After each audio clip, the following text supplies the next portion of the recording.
Joining me right now, co-host of Fox and Friends Weekend, a veteran. His new book is sold out apparently on Amazon. So you're going to have to go to Books A Million, Barnes & Noble, which is a good thing. We want it to be sold out. His new book, American Crusade, Our Fight to Stay Free. Our friend Pete Hegseth joins us. Pete, good to have you. Appreciate your service and appreciate this new book. This is great. And golly, is this the perfect timing, by the way? Yeah, we didn't know a couple of months ago. Dana, thank you so much for having me. I'm a huge fan of everything you fight for and stand for. And, you're a crusader. You really are. Unafraid, unapologetic. That's what we need to be. And, my manuscript, American Crusade, went to print before COVID-19. The subtitle is Our Fight to Stay Free. And I'll be damned, that's where we are right now, fighting to stay free. And you played these guys. And you know what I call it? It's kind of like the revolt of the hairdressers and the gym owners and the restaurant owners who are private sector business owners being told their job, their business is non-essential, which is about the most offensive thing you can tell anyone who makes a livelihood. And of course comes from governors who are usually giving those categories to public sector workers who always come back because there's always more taxpayer dollars to pay for that. Right. There's no bailout for businesses. And it's so easy to apply this common sense, but you see how quickly leftists and Democrats will shred the Bill of Rights for their own agenda, and hopefully people are waking up to this, and I think they are. Yeah, I think they are too. And that you bring up a good point, because when all of this started, at first, rational good people were fine with staying home voluntarily, being good stewards of their fellow man. I mean, that's one of the tenets of American exceptionalism, is that compassion and caring for others and showing up when no one else will and standing in that gap. But then it got a little crazy. You had the Michigan governor who gave these weird rules, and you were talking about the New Jersey governor, and we kept seeing more and more weird stuff. And then that's when those good rational people thought, I can't abide by this anymore. Did you think that I'm curious as to your thoughts on their reaction, because I was wondering how much people would take when it started getting a little crazy, and as it turns out, not a lot. What are your thoughts on the reaction of these people? I think it's a rational reaction. I think it's based on common sense. I think people are good people. I think they're responsible. The question is, do we respect them enough? And of course, the autocrats who run these states are now digging in their heels, moving the goalposts to the point where, Dave Portnoy of Barstool Sports gave about the most sage insight of anybody when he said, you told us to flatten the curve. Now you're telling us it's find the cure, and there's no end state for that. That makes no sense to me. And that the gym owner in New Jersey, who I was on scene with on Monday, who's still fighting the police there. By the way, the police don't want to do this. Most of those police go to his gym and love him. They want no part of this. This is Governor Murphy. Yeah. He points out the simple thing. I can sanitize and maintain social distancing inside my gym with proper protocols way better than Walmart or Target or Home Depot can, where people are waiting in football field long lines and going through the same register. Don't tell me I can't open. So even in the most hardest hit places, I think we should be opening back up, giving people responsibility, because the giant caveat over everything, Dana, is if you don't want to go out, you don't have to. Right. It's your choice.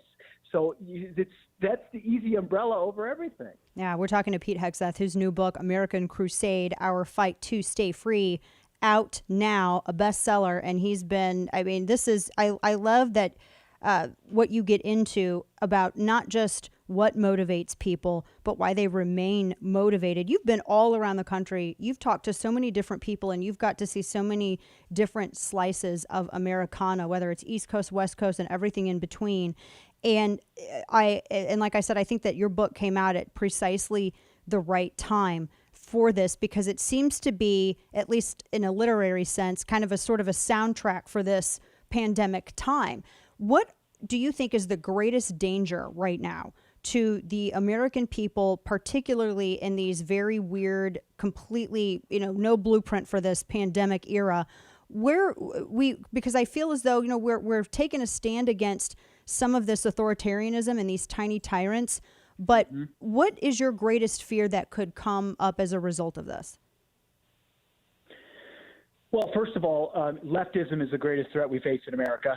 It's completely captured the Democrat Party in our culture, our education systems. One of my biggest fears, the biggest thing I think we need to address if we want to take our country back, Donald Trump is has stemmed the tide and will win again in 2020. And that's a huge political impact in teaching the rest of us how to fight, how to call out political correctness, how to take on the media, how to win. That's really important in a political sense.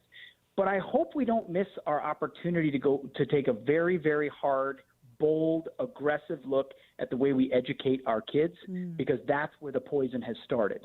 And it started decades ago with kids who were not taught civics, God was ripped out a long time ago. They're not taught the basics of where their rights come from, enshrined from a creator, not from a governor. And I think there's a shock education going on for a lot of people now. And maybe when they're looking at the homework, the Common Core garbage they're getting at home, they're rethinking what their kids are learning. We're fighting a rearguard action here, Dana, and you know this. The culture, Hollywood, Silicon Valley, education, higher education, movies, even our churches, the politically correct military under Obama. I mean, we've lost a lot of ground, and Donald Trump has shown us how to fight. Now we have to go into our individual lives, our individual schools, and demand that the basics come back. That's what we're fighting for. We're not fighting for crazy stuff. Yeah. We're fighting for, do we have a country or not? Do we have a border or not? Do we have a Second Amendment or not? Do we stand for the anthem or not? Are we capitalists or are we socialists? That's the stare down. So it's the left that are the loons. It's our job to just stand on the firm ground of Americanism and be unafraid. Trump has taught us a lot of that. And I think education is critical. I write about it throughout the book. Yes, but really, using education to then crush the poison of leftism. Education and example. I love that you focus so much also on the upcoming generation. And you mentioned Dave Portnoy. They love Barstool Sports. And they love people like, they look at Elon Musk like he's the new Tony Stark. And you mentioned, too, generations of really, ultimately, like indoctrination, I don't know how else to put it, in so many government schools and even in college classrooms. Do you think that this free trial of communism, because it's kind of what it is, it's a communism light, but it's a free trial. Do you think that this, even though it's been just 2 seasons, spring and part of summer, although I think it'll probably go till fall, do you think that's enough, these kids living through this and seeing these examples in front of them of, what this is what we may have supported, but this is what we were taught in class? Does that threaten to upend these generations of indoctrination in these classrooms? I hope so. I really do. And I think the president has played it right in saying, let's be responsible. Let's take it serious. Let's point at China, who we know is responsible for this, and let's take them on for that threat. But then he's handed the keys over to governors and said, local action is better. Federalism is the way to go. And I think with the connection that we have of people seeing different policies in different states, you're going to have young people saying, I didn't care that much before, or I thought socialism was super cool, but now I'm stuck locked down without a job on a government check that's going to end eventually. And I look at states that took this seriously but were smart about it, and they're open and thriving. I think that contrast not only will reelect Donald Trump, but could create because he's going to continue to be the cheerleader for reopening, and rightfully so. It creates an opportunity for a blatant example in our nation. I hope so, but also there are so many indoctrinated. You said it right. It's indoctrination kids that it's going to take a big shock to sort of wake them up. If I had $1 for everybody I met at these diners on Fox and Friends who said I sent a patriotic kid to high school or college and they came back a Bernie supporter, I'd be a rich man. It's real. And it's scary. So hopefully this moment gives parents and grandparents a chance to revisit some of those discussions with young people. Absolutely. Well, the book is American Crusade, Our Fight to Stay Free. It's a bestseller. It's sold out on Amazon. Go to Barnes & Noble, go to Books A Million, and get it and read it. A fantastic read. And Pete Hegseth, it's so good to see you in the mornings and start our mornings with you. You do such a great job, and I think you've been out there, I think, earlier than a lot of other people crisscrossing the country and telling these stories from slices of America that just don't get the attention, the coverage that you would normally see on like in the New York Times or LA Times or wherever. You do such a great job of connecting with people and telling those stories, and I'm grateful for that.